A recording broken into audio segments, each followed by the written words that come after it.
Throughout history, freethinkers have outraged the religious with their wacky ideas about the virtues of free speech, reason, and of course, eating babies. Now, God is dying, and it's time to dispose of his remains. From the pits of hell, Satan sends two puppets of the imperialist West and the Zionist Jews against God, Islam, and tiny kittens to bring you their propaganda and conspire for a new world order. This is Secular Jihadists for a Muslim Enlightenment with Ali Rizvi and Armin Navabi.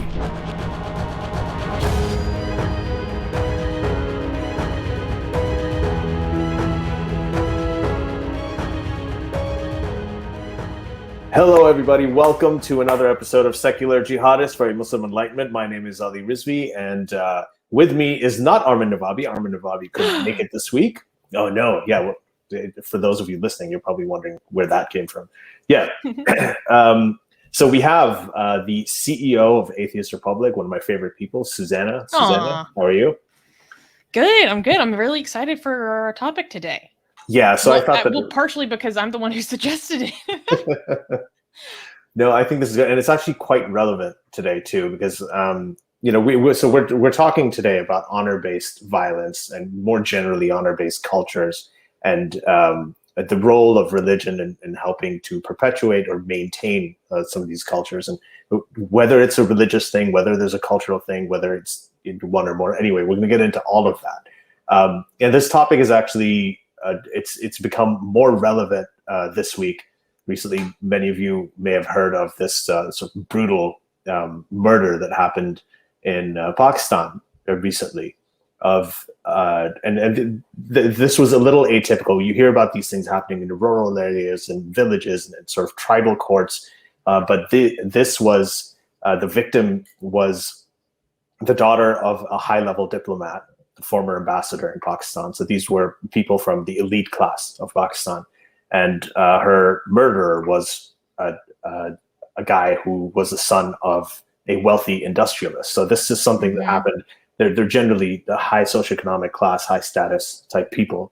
But just the way that it looked, I mean, the murder was pretty much the same as any other, what you would call honor killing. This is a man who liked this woman. The woman rejected his proposals and his advances, and he couldn't deal with it. So he got her, brought her to his house, kind of essentially imprisoned her there for quite a while, tortured her brutally for hours with he had apparently brass knuckles and everything with himself, stabbings. Just, it was terrible what he did to her. And at the end, she tried to jump off a balcony at one point and was dragged back in somehow. Right. Before she was ultimately beheaded. Right. It's horrific. It's horrific. And there were security guards present at the venue. His mother was there as well. And his mother, I think, is a psychotherapist, right? So what? Yeah, I'm telling you. Like, this is a sort of a professional class and of people. This is in a very upscale neighborhood in Islamabad, the F7 sector. So this is totally shock to everybody because this man is very similar to a lot of friends that I have, a lot of like people I've known people like this. I think even know somebody who knows him or knew him or was an acquaintance with this guy. So there's like similarity in terms of just actions or temperament, or just class. Well, class, actions, temperament. I mean, the way that he talked, everything is like basically. And that's not to say that every Pakistani male is like this, but it's just interesting. What struck me about this was that that mentality, right, is still, it doesn't discriminate, as you said earlier, Susanna, before we got into this. It doesn't discriminate. It's in the. So the question is, is it a cultural thing? Is it a religious thing? Is it both? Why does it still exist? Why do you find this more in some cultures and not in others? So I wanted to get your reaction to this because I know you don't know about this, but there was in the early 2000s in Buffalo, where I was living, in Buffalo, New York, at the time, I was doing my residency there, and there was a new TV channel that they launched, like a national sort of cable channel in the US called Bridges TV. And this was after 9/11, right? And It was launched by, let me see. Yeah, and then eventually they moved to New York City in July 2011. July 2011, that's much later. But the guy's name was, the founder, the CEO, his name was Muzammil Hassan, right? And he thought that after 9/11, Muslims were being stereotyped. So they said, moderate Muslims should not be able to identify. They shouldn't be identified with these extreme stereotypes. This is a quote that he said. He said that moderate Muslims cannot identify with the extreme stereotypes often depicted in Hollywood productions, and said that they think they're not accurately portrayed, and British TV is here to give American Muslims a voice that will depict them in everyday real life situations. And he wanted to use this, launch this channel to balance negative portrayals of Muslims following 9/11. So my younger brother was a musician. This is the first time I heard of it. He came to Buffalo to visit me, and he was invited to perform. So, they had music. This was a Muslim, a thing for Muslims, not necessarily Islamic, but for American Muslims. So he performed songs on it. He was there.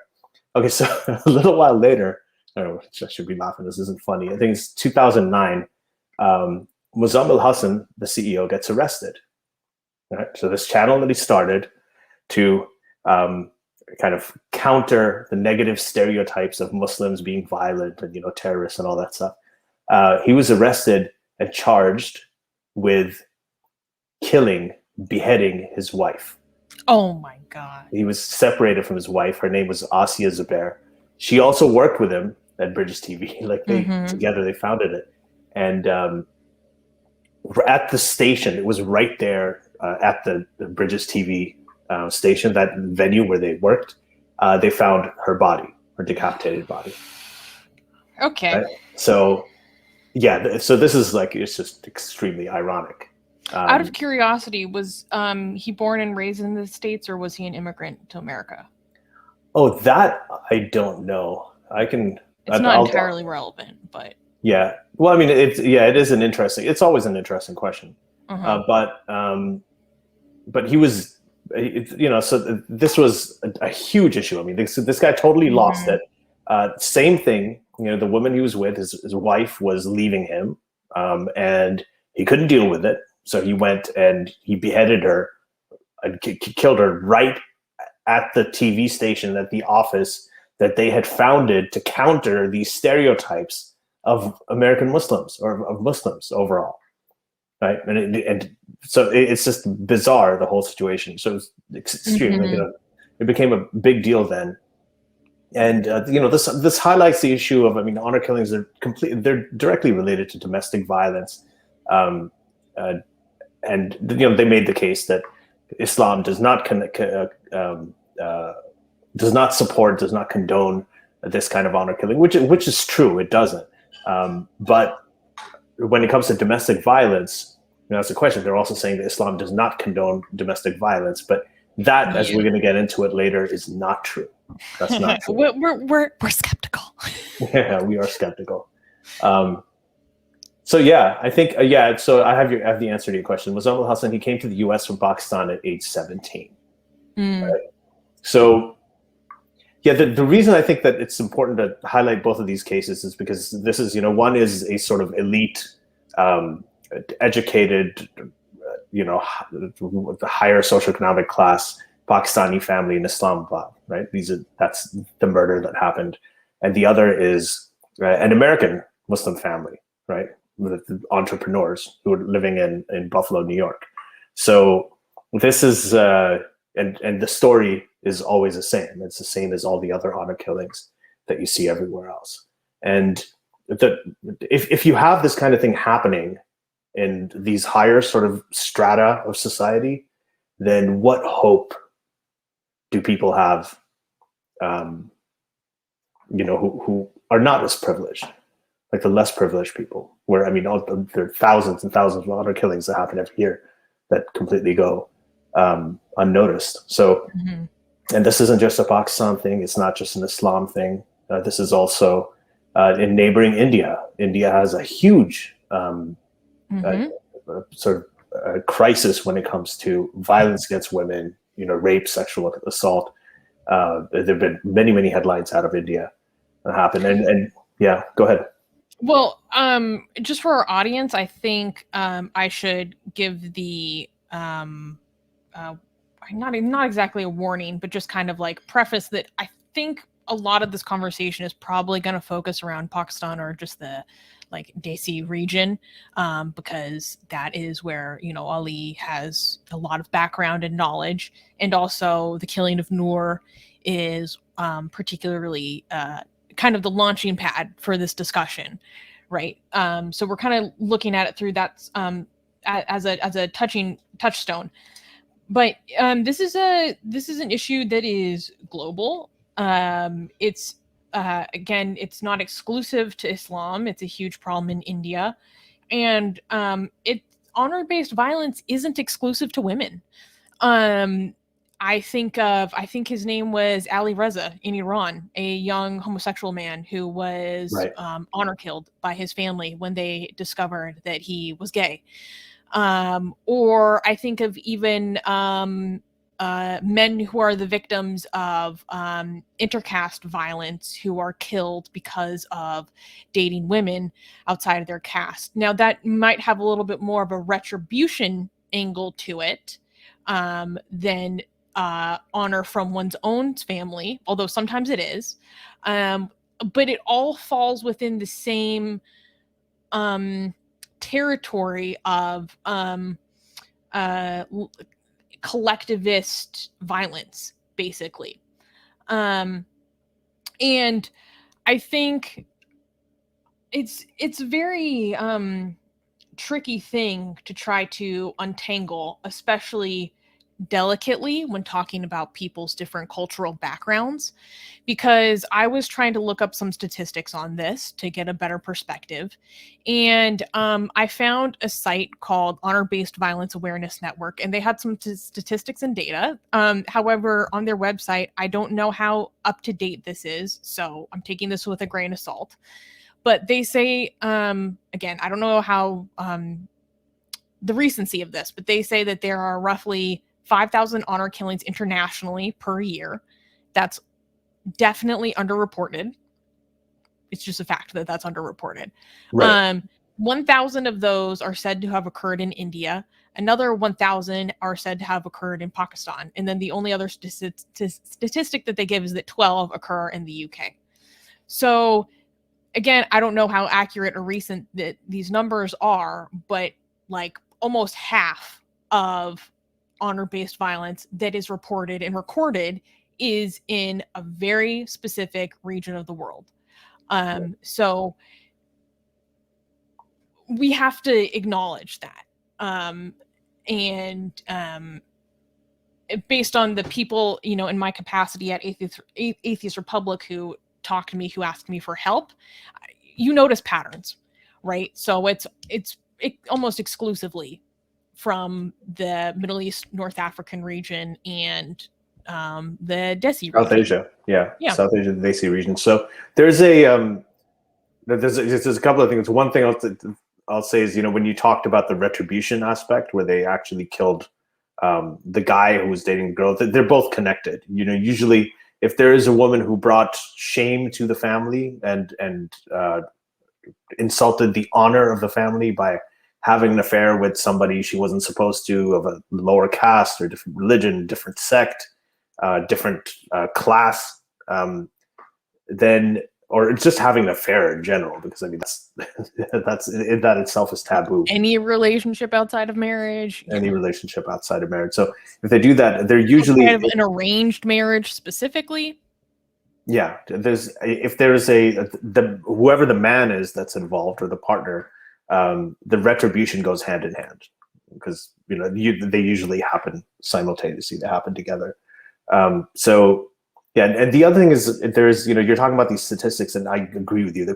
They're very, very underreported. You know, most of these cases just kind of go under the radar. They're just taken care of by tribal elders in rural areas and so on. And they have their own sort of tribal courts, you know, often that have no oversight whatsoever. And they'll actually prescribe punishments at times. Like if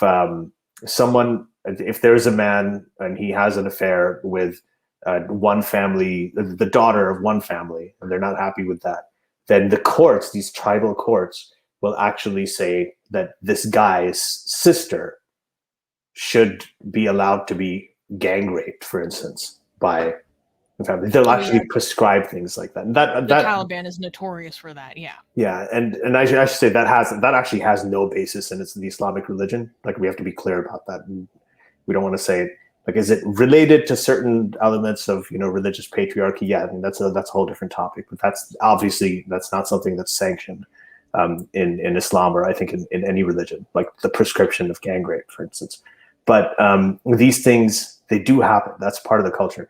And many times it doesn't even have to be an honor killing. They don't necessarily do the honor killing. They'll have, like, for example, a prescribed that kind of thing. You've heard of the when a lot of these men, they don't necessarily kill the woman, but they'll get somebody to throw acid in her face, and that'll disfigure her for life. And we've heard those kinds of stories as well. It happens a lot in Afghanistan, it happens in Pakistan. I think recently there was even a case in New York City. And obviously the guy who did it was from the Desi region, right? So, this pattern, like, there is a pattern that happens exclusively in these areas. Before we really dig into this much further, I think we should, set a foundation of just like giving a definition. So I'm just going to read the definition of honor killing off of Wikipedia so that our audience like understands kind of where we're drawing our boundaries, around this conversation. So honor killing is the murder of an individual, so again, not sex specific, either an outsider or a member of the family, by someone seeking to protect what they see as the dignity and honor of their family. Religion is often a motive, and those killed will often be more liberal than the murderer, rather than being generally quote unquote dishonorable. So that's a very broad definition.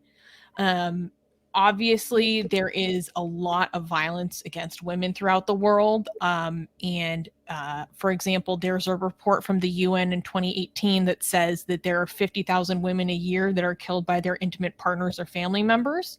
Mm-hmm. So that's kind of the broader circle. And then honor-based violence is more of a violence that comes from a specific motive within, that larger perspective of intimate partner violence. It's honestly such a hard topic to talk about for obvious reasons. And I wanted to, kind of for my own understanding, get your perspective as someone who is from Desi culture, grew up in Pakistan, spent 12, 13 years of your life in Saudi Arabia, like on living in a culture that involves a value towards this very kind of diffuse concept of honor. Because I'm from America, I've spent my entire life on the West Coast of the United States. Like, it, by most scales of, collectivist versus independent societal orientations, like, America, I think, is the most like hyper individualistic culture in the world. So for me, it's honestly hard to understand this impetus towards honor, because I think growing up in a religious family like I did, like, there is inherently a sense of some collective identity. When you grow up in a religious community, your family wants the community that you're in to see that you are being good at following religious tenets. Right. But it's nowhere near the level of what we see in other parts of the world. And I have a hard time even understanding how to approach the topic sometimes, because it's so outside of my purview of understanding a relationship amongst people, and from the individual to society, like the micro, macro, etc. So I'd really like to hear what it's like being amongst that. Yeah, I think that's a fantastic question, because I completely understand. Like, and I don't want to. I don't want to be culturally relativistic here, but in the places I grew up, people did not understand that hyper individualism. They didn't understand why there's so much depression in the U.S. Like, these people, they're rich. They have all this money. They've got all these celebrities that are doing drugs and killing themselves. Why is this happening? What do they have? All the school shootings, disturbed sort of mental health issues. and that's something that they have trouble understanding. But there's a sort of an anthropological, sociological spectrum, concept of the spectrum of cultures. We're going to talk about guilt cultures, shame cultures, and fear cultures, right? So so if you have a guilt society, and that's what we call, like the United States, a hyper-individualistic culture would be, for example, a guilt culture, right? And these guilt cultures, guilt is a more individual thing. You do something wrong, you feel bad about it, okay? And it doesn't matter if anybody else knows about it, whether you've been caught or not. It's like, you see in those movies, you do something terrible, and the guilt eats you up for the rest of your life. So the US is an example of a guilt society. And so people from guilt cultures will say something like, is what I did, is this fair? Is it unfair? Is it just? Was it the right thing to do for me? I mean, they'll ask themselves those questions. Now, in a shame culture, shame is more sort of publicly oriented, right? So shame is about, you don't want to be shamed in front of people. Like Cersei in Game of Thrones, walking down saying shame, shame, shame to her. So the question here is, it's about getting caught, getting exposed, doing something really bad, and then being shamed for it, right? So if in a shame culture, people when they engage in these behaviors, they may say, how will it look if I do this? How will people perceive it? What are people going to think? This is something you hear people joke about and complain about in Desi culture. It's like, the aunties like, what are people going to think? What are the neighbors going to think? So that is a very, very integral element of shame-based culture. So places like honor cultures and shame cultures are essentially synonymous. I mean, that's how it works. I think a very key distinction, and while you were talking about cultures, this is more, what I'm about to say is more specific to a definition that's more appropriate towards the individual, but I think it's good for people to think about. So the difference between shame and guilt is that guilt is oriented towards an action, meaning like think about a kid eating a cookie when they shouldn't have. Their parents told them not to. The guilt reaction would be the kid would saying like, I did a bad thing. So guilt is attributed to an action versus shame is attributed to the character of that individual. Right. So it's like, I ate a cookie when I wasn't supposed to. I am bad. Yeah. Versus I did a bad thing. So it's a very important and vast distinction between the level of like responsibility that you put towards an individual. Yeah. Mm-hmm. Yeah, so and there are those aspects to it. And I think there are entire descriptions of the features of a guilt society, a shame society. And the third society that I was talking about, the third is a fear culture. And in that, it's basically, if I do this, what is the government going to do to me? What's a mob going to do to me? What's going to be my punishment if I do that? So that's a fear culture. So those are just very generally, and I think all societies have elements of all three, obviously, but there are some that are more centered around one or the other concept or type of culture. So it has a lot to do with like the shame culture. The societal aspect is a huge part of those kinds of societies. The places where I grew up, and it is really hard to understand where the other's coming from. Whether you're here looking over there, whether you're there looking here. It feels really, really alien sometimes. Well, and then I want to move into how responsible Islam is for this type of behavior in a second. But just to kind of put a bow on the experience of honor culture, like, you probably had that mindset at what time in your life? The honor thing? Yeah. I mean, what do you think? I might have sort of subconsciously. I don't know. I think I'd probably. I never consciously had that. I mean, in the case of my parents, in my family, the women were generally very well educated. Like my mother has a doctorate, she's a PhD. Yeah. My sister is a physician. She's a specialist in rheumatology. I grew up in a sort of I grew up in the same kind of, I guess, privileged class that these Noor and Zahir Jafar grew up in. But yeah, I never had those kinds of. I was always told that those things are wrong. In terms of the violence, but in terms of shame, I think you're right. I think when it comes to what people are going to think and how you look to others and how you're supposed to behave, especially with the women in the family or the girls in the family, and how that has to be different from the guys. I think that there were elements of that even with me growing up. Yeah, I shouldn't put so much of it onto you, right? Because I'm not trying to make this a judgment. I'm just trying to get perspective. What I mean is, like, you, not even you, you were surrounded by it, and that attitude, you probably saw it in your classmates more. But it's probably not too much of an assumption to say that women are much more of a subject of this culture than men. Yes, they are. And I mean, the reason that you're asking, I'm not insulted or anything like that. I'm thinking about this right now aloud, as you guys can all hear. Is that, yeah, I think I did when I was younger. I grew up thinking that, yeah, they had different roles and responsibilities. So I grew up in the late 70s, 80s, around that time. That's what that is the way that I was kind of raised. And I was raised to think, even though I came from a relatively privileged family, that, they had different roles.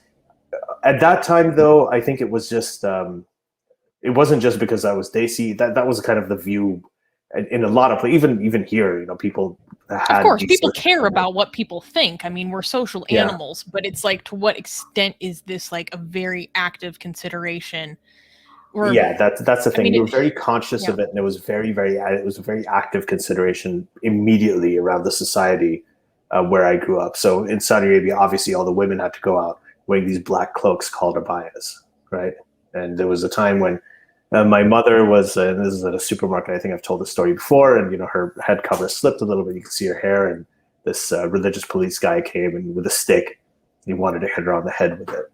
Jesus. Yeah, and so these kinds of things, we saw growing up on a daily basis. I mean, the fact that she couldn't drive, she had to. It's extremely informative to you as a young child. You grow up and you normalize these things, so that definitely has an effect on how you're going to treat people when you grow up, or the kind of, I guess you do absorb some of it, you do internalize some of it. And I noticed this when I had the first time I dated somebody, the first relationship I was in. There's a lot of things I was challenged on by my first girlfriend, who was, by the way, really, I think it was one of the biggest influences in my life in terms of getting me to think differently.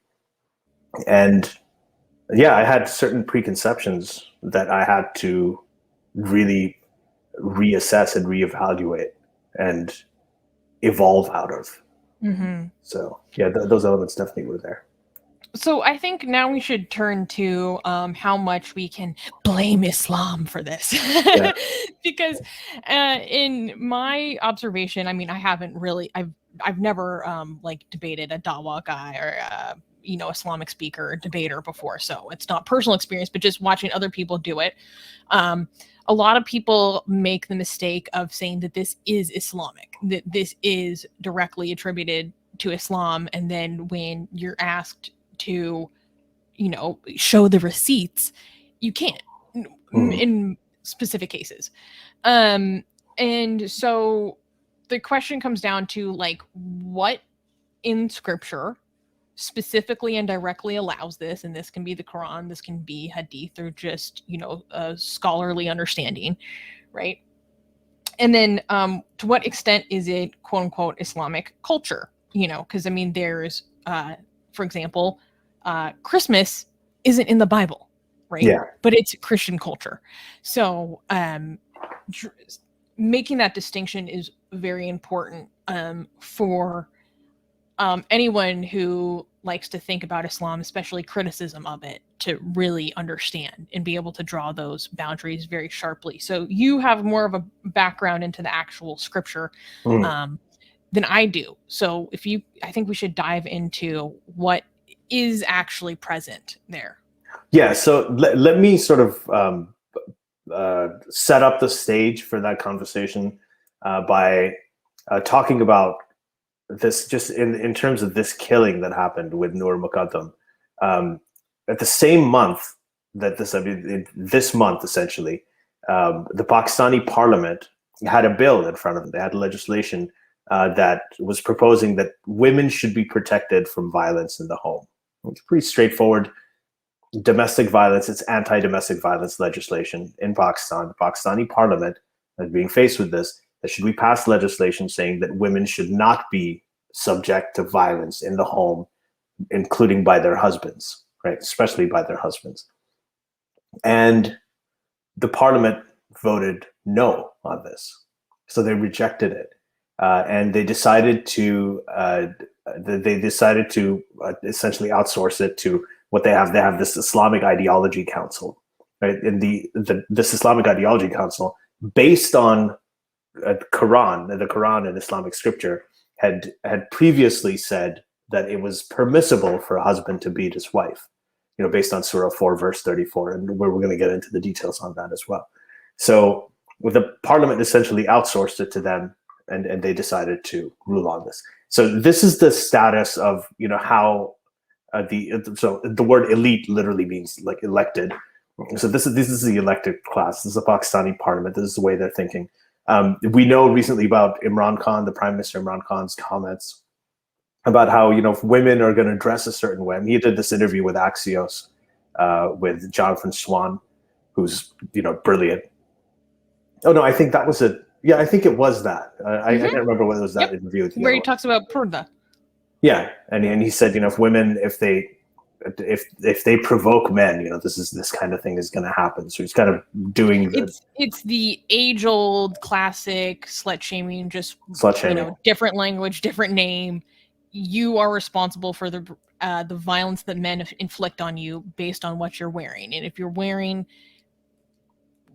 whatever is this diffuse idea of what is and is not okay, then you deserve it, basically, and that you're asking for it, and that it's to be expected, which actually belies an incredibly low opinion of men. Right. That's a problem. It's actually quite insulting to men in general. This is an issue. This is the way that the Pakistani government, the Pakistani prime minister, who, by the way, is supposed to be who's supposed to be progressive, right? He's a Western educated guy, international sports married star. For the third time. Married for the third time. His first wife was Jemima Goldsmith, who's a British woman. And he also had, I think, affairs with Goldie Hawn and he was really, really out there for the first half of his life. And then, we came back to Pakistan, suddenly became religious very conveniently later in his life. At that point, he had women in his life that he actually wanted to control. That's speculation, but I think I'm pretty spot on with that. So this is the attitude towards domestic violence. So now, if you look at domestic violence stats in Pakistan, there was a 200% increase in domestic violence between January and March 2020. Okay, so this is from Human Rights Watch. 3 months? Yeah, there was that's what it says between January and March. I don't know I think they looked at all domestic violence incidents between January and March, and they saw there was a 200% increase in domestic violence from before that period. And then that was before everyone went into lockdown. And across the world, we've seen just an explosion when people have had to go into lockdown because there's just way tighter control. You can't get away from people who abuse you. Really. You can't. And domestic violence, child abuse, these things, they exploded during the lockdown, right? Because people frustrated at home and they're stuck. They can't really do anything, as you're saying. And in Pakistan, those stats actually increased even further. So 200% increase between January and March was actually, these were the domestic violence stats prior to the pandemic, right? So this has been an issue, and then now you have this domestic violence legislation that's being shut down and being outsourced to Islamic ideology councils. So This is one of the problems with the religious aspect, Susanna, right? Is that in a secular society, you can have activist groups coming and saying, this is wrong. You shouldn't hit women. Women have rights. They have all of your stuff, common sense stuff that we all know now. You can say these things. I wish we all knew that. And then you have courts, and you can make these arguments, and you don't really run up into any kind of barriers. Now, in Pakistan or in Saudi Arabia, if you try to make this argument, the husband beats his wife. She comes in, she's like, he beat me, and he's like, well, yeah, she was disobeying me. Right. And then her lawyers say, well, it's wrong to beat women. Women have just the same rights that men do. And then someone comes in, they're like, well, we're an Islamic country.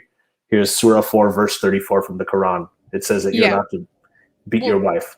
And now you've hit a barrier. Okay. Yeah, because they'll say, by what authority? My authority comes from the one above. Your authority is these international conventions that have the basis in these infidel countries. So then it's totally uneven. It is. It's very uneven. And then what do you do? What do you do at that point? Do you go and start challenging the scripture? Right. And this is the same thing with, for instance, older men who marry girls, like, someone in there, the guy in his late 40s getting married to an 8-year-old. And this was a case that happened in Saudi Arabia. And the judge would not grant her a divorce. The Saudi Arabia's higher judicial council. This is a case that happened many years ago. And the argument was that, the Prophet Muhammad, when he was 53, he had a 9-year-old wife, Aisha. So based on that, this is sunnah, this is permissible. Right? There's a verse in the Quran, Surah 65, verse 4, that actually has instructions on how to divorce a wife who hasn't menstruated yet. Right? So someone who is prepubescent, if you're married to, how to divorce. I mean, these things are sanctioned by the Quran and the Hadith. So what do you do? And then the Quran and the Sunnah. So what do you do? I mean, do you challenge them? If you challenge them, then there's another problem you're facing. You're a lawyer. You're challenging this whole thing with domestic violence. They accuse you of blasphemy. You're going against God's word. Your lawyer might get assassinated. That's what happens. Yeah. And what do we know about blasphemy laws in Pakistan? You will. It's very likely you may die before you even get to the police office. Right. So there's a. So this is a challenge. This is a problem. I mean, people will say a lot of these aspects of this honor culture, they're cultural, they're not religious. And the thing is, they're rooted in a system, in a religious-based system that essentially puts them in a time warp. These actions, it puts them in a time warp and freezes them. It cements them in that time so that you can't evolve beyond it. You have these sort of blasphemic barriers that you can't go up against and you can't move beyond, right? And that's where the religious aspect comes in. And this, you can see in if you go back, a couple of centuries in Europe, in Christian Europe, at the time, it's very similar things, right? The violence against women and everything. I'm very glad you brought that up because I get very I mean, I understand where people are coming from. There's a lot of people who talk about Christianity being this softer religion, when what they're really trying to get at is behavior of Christians is softer than what they see in other groups. Whereas if you look into the text of the Bible, or even, maybe like the Catechism of the Catholic Church, or original renditions of it, you see a lot of the same attitudes towards women. So we should be attributing that difference in behavior to the change in values of Christians, that as opposed to their actual scripture and ideology being better. Because it's not actually. Sorry, go ahead. I mean, you see the same thing in like ultra Orthodox Jewish communities. The ways that women are treated is horrific. It might not be death, right? But it still belies a possession towards the female sex. So the broader point that I wanted to get to was that when, in terms of attributing thing to Islam, like, let's just take Islam. In terms of attributing things to Islam specifically, you have to be very exact. So, like, you can say that it is Islamic to actually mandated or suggested by God to be your wife. But even then, you have to be clear that if you're going to be accurate, it is under specific conditions, right? And you can easily correctly say that if a father murders one of his children, he gets a lessened sentence for the murder of his daughters, right? So that belies a specific attitude.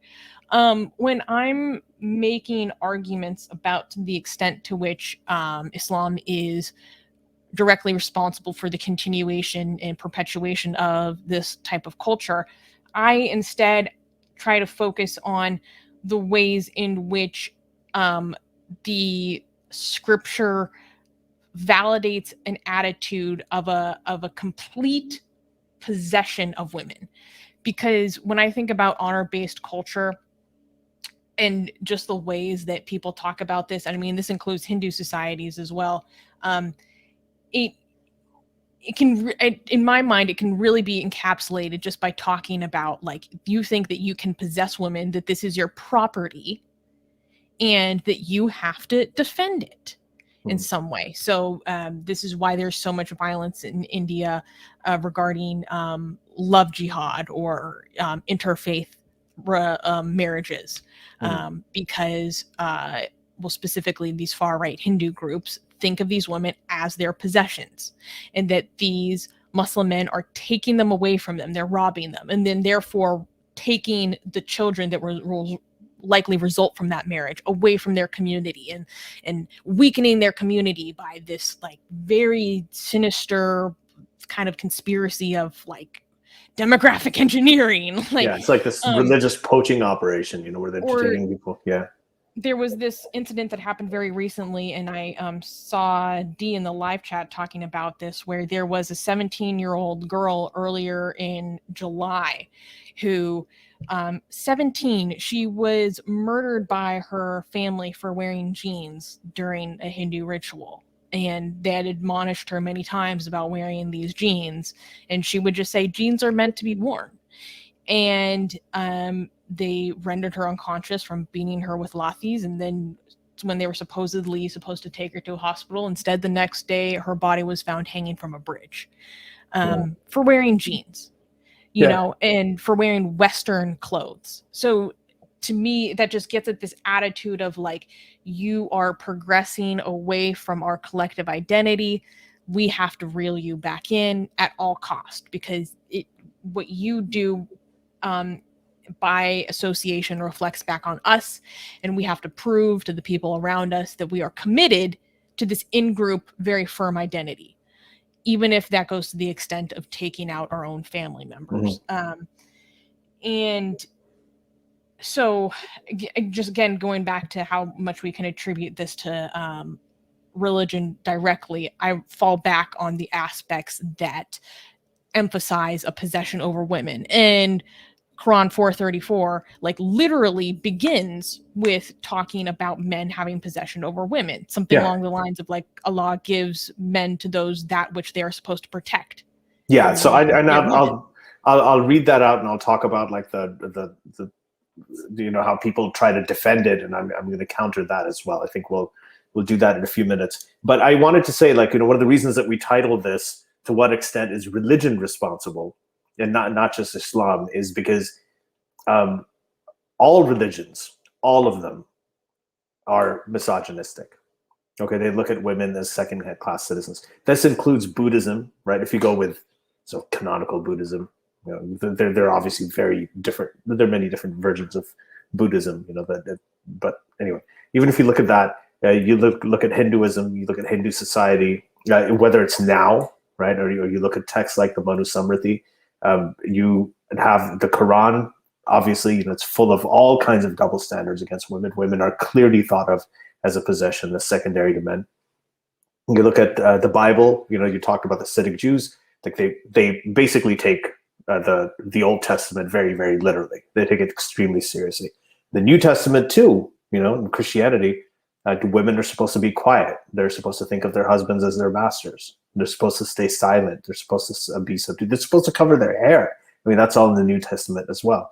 And the point that I was trying to make when I was talking about Christian Europe it isn't that not making comparison between Christians and Muslims today, but at the time, right, that honor culture was, Christian Europe was essentially an honor culture as well. And it wasn't the way that the Christians changed is because there was a Protestantization, there was an Enlightenment process, and then there was the secularization process. Right, these things happened, and so I think you're frozen. Are you there? Can you hear me? Okay. Let me know if you guys can still hear. Anyway, so there was and they moved from that phase, and they secularized. They separated religion from state, as is what happened in the United States, and then happened in basically the rest of these. A lot of the Western societies that we have now are largely secular, and that's what ultimately countered it. Right, but one of the biggest things that is, okay, thank you, music guy. I'm still on, so we'll just wait for her to come back. One of the biggest sort of central things in all of them, this is why I say all religion, and this is a huge thing in Christianity and in Islam, is the story of the Virgin Mary. The story of the Virgin Mary. This is the sort of the prototype for honor culture, or for just honor-based thinking everywhere. So if you think of Mary is a virgin, that's a virtue. Okay, so she's never been touched by any man, and so she's innocent, she's chaste, her own conception was an immaculate conception. She is pure, she's, just not touched in any way, it's completely innocent. And then she gives birth to the Son of God, right? And what's important about this is essentially her birth canal, as Christopher Hitchens said, her birth canal is basically a one-way street, right? God forbid any man comes near her, right? Because apparently that would sully her in some way. It would pollute her or taint her. So this purity and the purity of virginity and the virtue of virginity, and of a woman being untouched, is sort of exemplified in the story of the Virgin Mary, because apparently all of her honor, right, all of her virtue is somehow between her legs, right? And this is hey Susanna, you're back. Sorry about that. My computer crashed. Yeah, so I was talking just about the Virgin Mary and how that concept is central to Christianity, obviously, but it's also a very big concept in Islam too. The fact that she was a virgin, and that's why she was considered innocent and chaste. And then now when we talk about virginity, we talk about losing virginity, right? Even though it's not something you lose, you basically gain a new part of your life that's not so bad. That's actually quite a good part of your life. So you're not exactly. Yeah. You're not exactly losing anything when we talk about deflowering, right? That's the same thing. You're violating their innocence. So this concept of honor, right? Honor being sort of between a woman's legs is something that is pervasive, and it's been there in all of these religions. With this Hinduism, Christianity, at the fundamental level of Christianity, like with the story of Virgin Mary, Islam, obviously.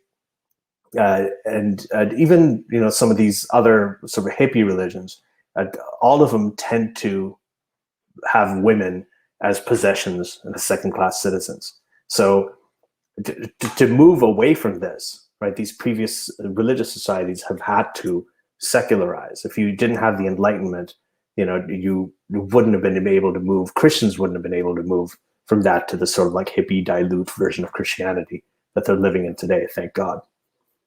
Well, relative. Thank God. I mean, it's relative on a relative scale. You know what I mean? Yeah, I mean, it really depends on where you are. Dee in the live chat was talking about the just prolific levels of violence against women in Central America, which is a very religious region, particularly Roman Catholic. Mm-hmm. Although I think kind of the flavor of it being honor-based it's a bit different. I don't quite get that same tone or inflection. The possession aspect is still there. Like, yes. They have to, in terms of choosing what to do with their bodies and, prescribing what they can or cannot do with their bodies. I mean, that's something that's part of it. So the patriarchal possession aspect is still. Yeah, you have, guys, if you haven't read Ali's book, you need to. Okay, read The Atheist Muslim. You have a great quote, which maybe you can actually give me verbatim, but basically, like, you can't be against patriarchy and support religion. It's just incompatible. Yeah, like if you want to fight patriarchy, but you're not fighting religion, then you're not fighting patriarchy. You're just not. Thank you. Yeah, that's basically it. Guys, I mean, I'm not just saying this because he's right here, but you should go read his book, because it really does a really good job of unpacking a lot of specific verses and apologetics that people use to try to explain away and soften and, you know, make the Quran like niceties, you know, in a very easy to understand way. And I really, after reading your book, I felt really well equipped to handle those rebuttals. Especially how people try to like reinterpret the Arabic of, you know, I don't know, something bahuna or something, you know, like the actual verb for beat them. And wadribuhunna, and we're gonna get. I'll actually get into that right now. Should I? Yeah, go for it. So yeah, this is basically what Susanna was talking about. We were talking about earlier is in the Quran. There is this one verse that is used to justify domestic violence, essentially across the board, whether it's in Pakistan or whether it's in Saudi Arabia. And that's Surah 4, which is, the Surah Nisa. Nisa means women, and verse 34. And this is the translation of it. This is how it's translated by, this is a Sahih international translation. Quote, men are in charge of women by right of what Allah has given one over the other and what they spend for maintenance from their wealth. So righteous women are devoutly obedient, guarding in the husband's absence what Allah would have them guard. But those wives from whom you fear arrogance, first advise them, then if they persist, forsake them in bed, and finally strike them. But if they obey you once more, seek no means against them. Indeed, Allah is ever exalted and grand. Right? So this is, by the way, just to say that this isn't if they're arrogant or if they're disobedient. I mean, people say it's disobedience, arrogance, depending on the translation. It's not if they are disobedient. It's if you just fear disobedience, then you're allowed to take these measures. You're supposed to advise and admonish them first. If they persist, then you essentially have them sleep in a separate room. It's like, we're not going to sleep together. And then finally, if they continue, if the fear of disobedience continues, then you're allowed to hit them. Right now, the term, right, is wadribuhunna or adribuhunna in Arabic. That's a term that means beat them or strike them. And the Marmaduke Pickthall translation translates it as scourge them. So who translated it as beat them and strike them? Yusuf Ali, M.H. Shakir, Mohsen Khan, Muhammad Sarwar, and J. Dawood, like all of them, a lot of these really prominent translations, and especially the earlier translations, have translated this as beat your wives, beat them. But now you have had recently all these sort of new age translators, and this is all just basically in the last century or so. This has never happened before that. And these people are saying, like, for example, there's this guy named Ahmad Shafat. He's a Pakistani Canadian guy. The Tahir al-Qadri, who's also another Pakistani Canadian. Apparently, they're all Pakistani Canadian people who are reinterpreting the scripture to mean something different. How do you feel about that as a Pakistani? No, I'm kidding. Yeah, I know. How do I feel Canadian? You're like, what the? Yeah. So remember, these are not people who know. They're not native Arabic speakers, not as familiar with Arabic. They've learned it. They've studied it. And it's all secondhand. And so Ahmad Shafat translates it as beat or separate them from you, right? Which is a little strange because that's the second step. You're supposed to separate them from you anyway. So why would you do that again? And then Tahir al-Qadri, he translates as turn away from them, striking a temporary parting. So he's like, you're not striking them. You're not striking the women. You're just striking a temporary parting. So you're, I guess, initiating a temporary parting. I don't know. So apparently, I don't even know what that means. Apart from Arabic, he's not very good at English either. So this is the question, and a lot of these sort of new age apologist scholars like Reza Aslan They believe that they think like, why was it translated as beat them? Because these are male-dominated, misogynistic interpreters who interpreted the Quran in that way. And he kind of blamed it. He didn't blame it on the Quran. He said the Quran is perfectly fine. It's the people who interpreted it. Those were the misogynists, right? So that's his approach, which clearly it doesn't make sense. So let's get into this, right? So there's the word for adribu, for beat them, is that word adribu is derived from daraba, right? Daraba is a word that that means, well, it doesn't just mean beat. So in Surah 4, verse 101, it's used in the form darabtum, which means to go forth. In Surah 3, verse 156, it's darabu, which means to travel through. In that context of that verse, in verse 2, Surah 2, verse 61, it's waduribat, which is also derived from daraba. That means to be humiliated. So there are different contexts in which daraba, the word beat, quote unquote, literally translated as beat, it means. So that's why a lot of these New Age sort of apologist scholars are saying that it doesn't mean, wadribuhunna, that doesn't mean beat your wife. It could mean to move away from them, to separate from them, to humiliate them, or to go forth, or to go forth, or as Raza Aslan says, to go forth and have intercourse with them. So that's a third tier of punishment. The third thing is that you should just go and have sex with them, apparently, which doesn't make any sense in the context of the verse. Contradicts the verse. Yeah, so it's they're sort of doing all of these crazy mental gymnastics, trying to move away from the actual words, right? So people think a lot of this, they say, okay, well, it's true that the word daraba, the word beat, is used in different contexts and means different things depending on, it's a verb, right? So what depending on the object that it's being applied to, right? But now let's look at English, the English language. Okay, so you have the word hit or strike. Let's look at both of them. Okay, so you can say hit. You know what hit means? It means to hit somebody, right? Yes, if I say I do. Hit a woman, that means that you strike a woman. That's what it means. But you can say, let's hit the road. Mm-hmm. Does that mean to beat the road? No. Hit the lights. Let's hit the goal. When you hit the bottle, which is one of my favorite things to do. Okay, no, it's not. I don't drink that much. So hitting the bottle, that doesn't mean you're actually grabbing a bottle and hitting it. It mm-hmm. means that you're okay. So these are the different ways in which the word hit is used, or hit me up. Or hit on. When you say hit on a woman, that's a completely different thing from hit the woman. It's two totally opposite things. It's kind of the opposite. Yeah. So you see what I'm getting at. This is just a verb. And it's used in all kinds of senses, and it could be colloquial senses, and some of these are more formal, right? So strike, the word strike, what do you do when you have a deal? You strike a deal. You can strike a balance between two things. You can, again, strike up a conversation with a woman.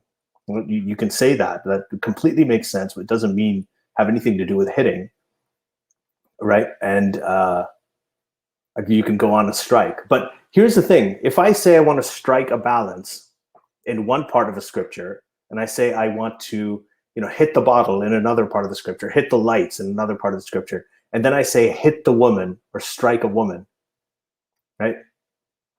Just because I use the same word, like hit the woman does still mean to beat a woman. It doesn't mean to strike up a conversation with a woman. It doesn't mean to hit. So, this is clearly obvious. I think everybody knows where I'm going with this. The moral of the story is that if you ask basically any native Arabic speaker, like what this means, they're like, yeah, it means punch. It means violence, Yeah. Yeah.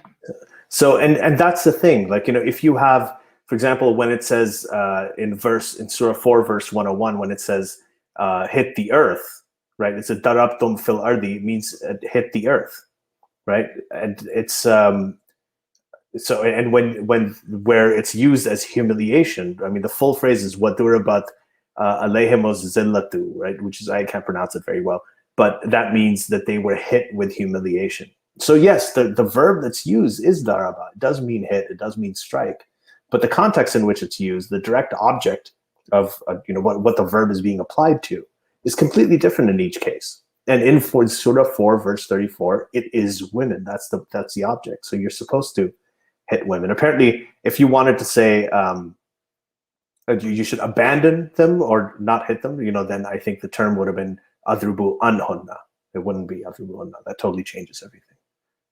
Yeah. So that's basically the countering to a lot of these sort of hippie interpretations of the verse, and this is just one of them that we got into. There are many other sort of misogynistic verses in the Quran. It's Music Guy brings up an interesting point where he's saying ridiculous how they try to change it, meaning a lot of kind of reformist minded scholars or translators saying it's a sin, meaning the Quran actually directly advises against innovation, bid'ah, trying to reinterpret. It's supposed. I'm making generalizations. There are, a lot of strong schools of thought that it's like, this is what it is. And we don't have the authority to interpret. And people trying to make that effort, especially in the act of translation, are doing exactly that. Yeah, exactly. So, I think we're at time. So let's take a few questions. Yes. Unless you have something else to say, Susanna? No, I was just going to make that segue too. Guys, if you are listening to this after the fact or the audio, if you are a patron, link is in the description if you would like to or able to support the show. And one of the perks you get as a patron, well, one, you get to actually watch us live and see the video. But if you can't make it live, because our audience is global, honey, you get to ask your question ahead of time. So we're going to start with those questions. Yeah. So Dolly was asking ahead of time. She said, I don't think that Noor was murdered because of honor. She was murdered by her boyfriend Zahir when he tried to break up with him, and when she tried to break up with him, and then he murdered her. So we kind of talked about this earlier. So I would agree with you in the sense that there isn't any sort of Islamic doctrine that validates this, right? But I would say that it's honor. And he wasn't a male family member, which is what you see in a lot of honor-based violence. Is it from that woman's actual family members? I learned when I was researching this that it's often her own siblings, because the young men will get a lesser sentence because they're juveniles, which just is so messed up. But to get back to the point was, her murder was not her relation, had no blood relation to her, but I would still consider it honor-based violence because it has to do with a feeling of possession over woman, a right to possess her. And also sometimes, we see this in the West where it's almost a man's sense of shame that he couldn't have her. It's like almost to save his own face. To spare himself the shame of being rejected, I think is kind of another flavor of this kind of violence. Do you have any thoughts on this, Ali? No, I completely agree with you. I think that this is Dolly. What you're saying here, the boyfriend Zahir, when she tried to break up, he killed her. That is what happens in a lot of these honor killings. And honor culture is based on this idea that you have to possess women, but that you're entitled to certain behaviors from women, and if you don't get them, then it's your right to do whatever you want. So that sense of entitlement and possession by men is really at the heart of what honor culture is. It reminds me of a few months ago, I had it up before my computer crashed, but there was a woman who was a law student in London, and I think she was actually a native of Belgium, but she was visiting back home in Pakistan, and there were two men who were fighting over her hand in marriage, basically. And she rejected both of them, and while she was still in Pakistan, they murdered her for it. So it comes, again, down to this attitude of, that was the word I was looking for, an entitlement. Yes. And she follows up with saying, my question is, Zahir claimed he is a U.S. national and has schizophrenia. Do you think that will get him released? This is a legal question that is way above my purview. So I can't answer this well. I would hope not. But if there is a conflict of nationality, that is going to complicate things. Yeah, the U.S. national, I think the U.S., that's true. I think he is a U.S. Citizen from what I read, and I could be wrong. But I think that there was a statement from the U.S. Embassy that said that they're not going to interfere. If he's committed a crime in this country, he's subject to the rules of wherever he is, and the crime that he committed. So yeah, I don't think that's going to get him off. The schizophrenia thing, they're going to bring in experts to talk about it.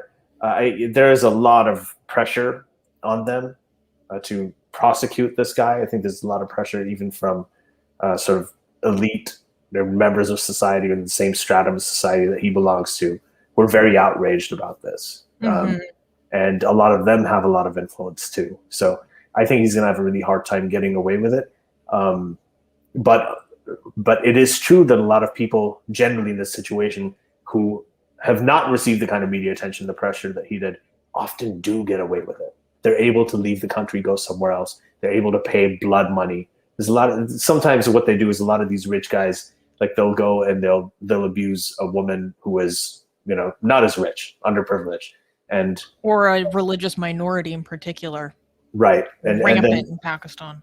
And when that comes up, there's a concept of blood money. And what they'll do is if they end up killing this woman or whatever, they just pay them a whole bunch of money, which is a lot for the family, but it's not a whole lot for them, like the person who's paying it. And they are allowed to, then that's it. They're off scot-free. And that happens a lot. It's horrible. That reminds me, I was watching...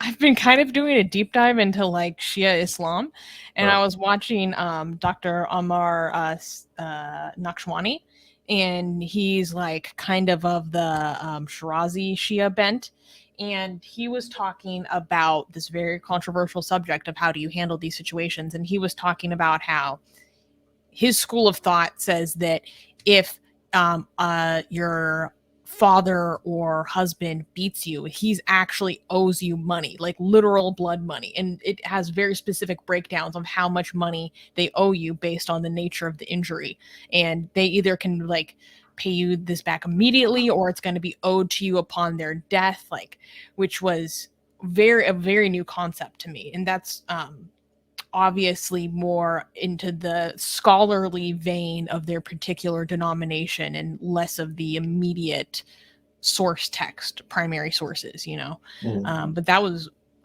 very new concept to me of a very specific breakdown of they give you a black eye like they owe you a diamond kind of situation. Yeah.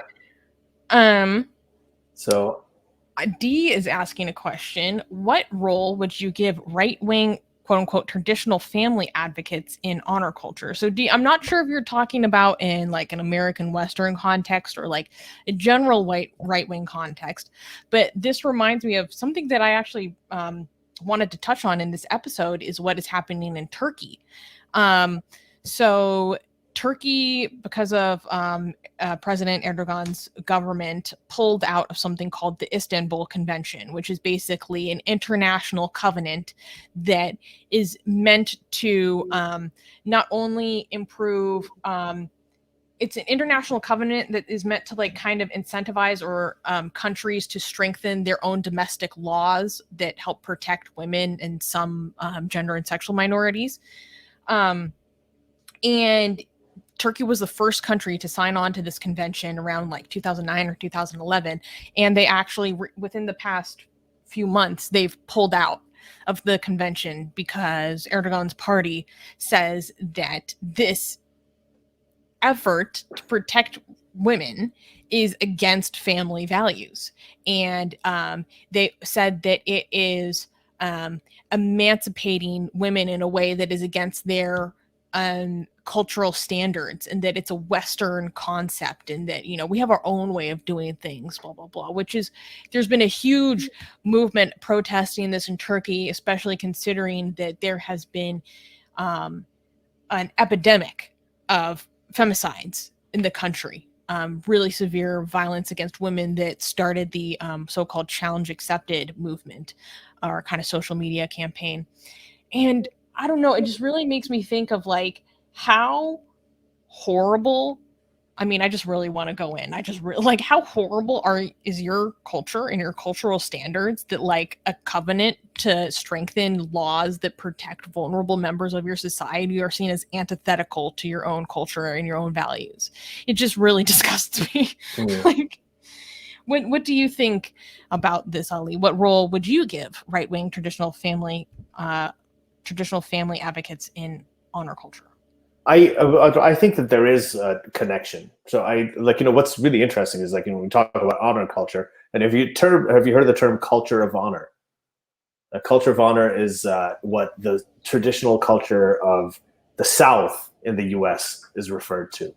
So they have purity balls, and you have you give your virginity to your dad, and he holds it, and until you give it to your husband. The purity balls thing is actually a very recent invention, but I understand what you're getting at. Yeah, no, it's an old concept, new manifestation. I mean, now it's just purity balls. Before that, it was a lot worse. So there is these traditional right wing advocates of family, like this idea that women have to take a second class position, that they are they're supposed to be subservient to their husbands. The whole concept of chivalry is rooted in sexism. There are things about it that obviously they're nice. You don't, if you want to move, Susanna, there's a lot of guys who will help you carry all your stuff if they want to, and I don't think you'll complain too much.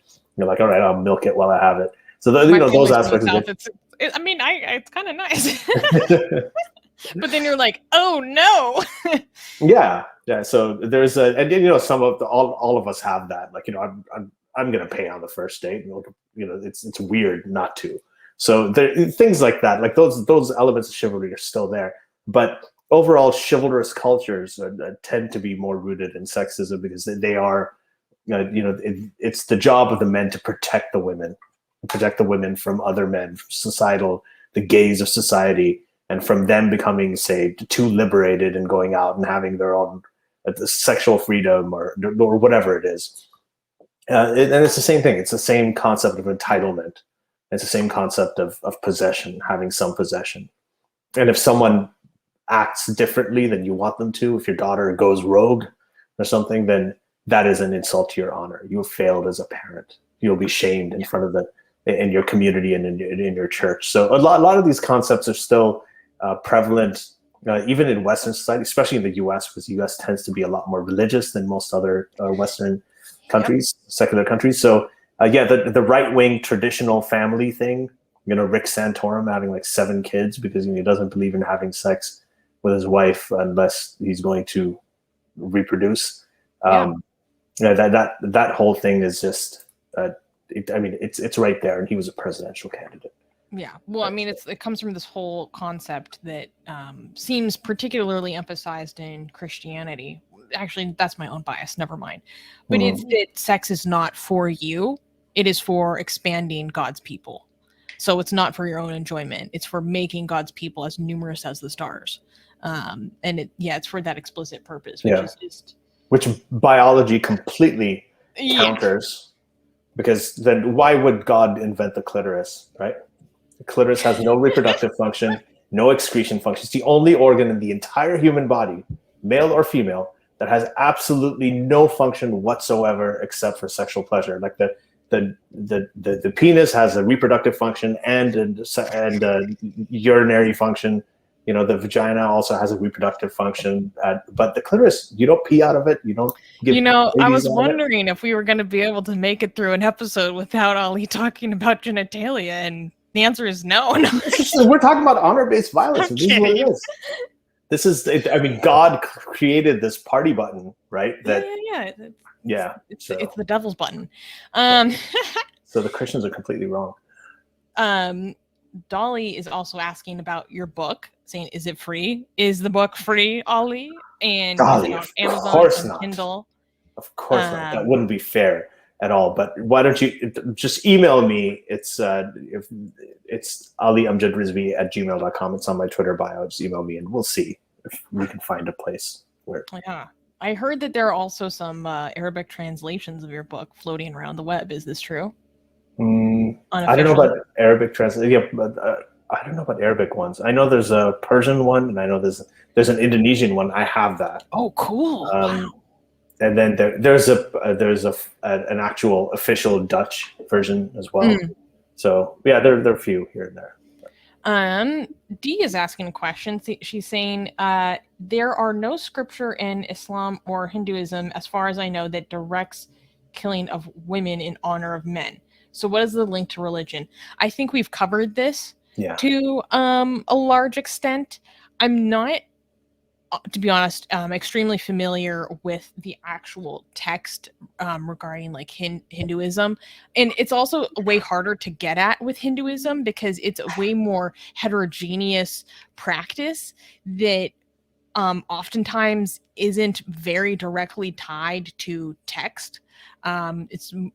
I get the sense, or what people tell me, especially who grew up in these backgrounds, that it's more just kind of based on like legends and stories and different values and specific ritualized practice, and less like it says to do this here.